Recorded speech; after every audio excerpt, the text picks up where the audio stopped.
બિન ખેડૂતો માટે સૌથી મોટા સમાચાર। રાજ્યના મુખ્યમંત્રી ભૂપેન્દ્ર પટેલે બિન ખેડૂતો માટે ખેડૂત બનવાનો એક મોટો રસ્તો ખોલી નાખ્યો છે।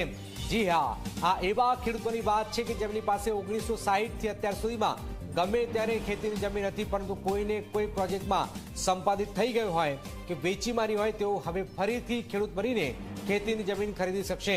એટલું જ નહીં, જે ખેડૂતોએ પોતાની છેલ્લી બચેલી જમીન બિન ખેતી કરાવી દીધી હોય તો પણ તે પહેલા ખેડૂત હતો, એના આધારે કલેક્ટર પાસેથી ખેડૂતનું પ્રમાણપત્ર મેળવીને આગામી 3 વર્ષ સુધીમાં ગમે ત્યારે ગુજરાતના કોઈ પણ ખૂણામાં ખેતીની જમીન ખરીદી શકશે।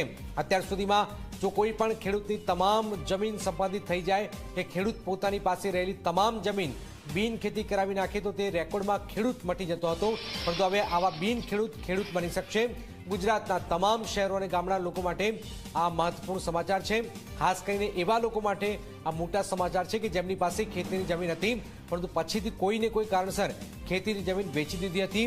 હવે તેઓ એ દસ્તાવેજના આધારે ખેડૂત હોવાનું પ્રમાણપત્ર મેળવીને ફરીથી નવી ખેતીની જમીન પણ મેળવી શકશે। ખેડૂત બની શકાશે। 3 વર્ષમાં ગુજરાતમાં ગમે ત્યારે ખેતીની જમીન ખરીદી શકાશે। દાદા પરદાદા પાસે જમીન હતી તો તેમના વારસદારોને એનો ફાયદો થશે। બિન ખેડૂત બની ગયા હોય તેવા તમામ લોકો ખેડૂત પણ બની શકશે।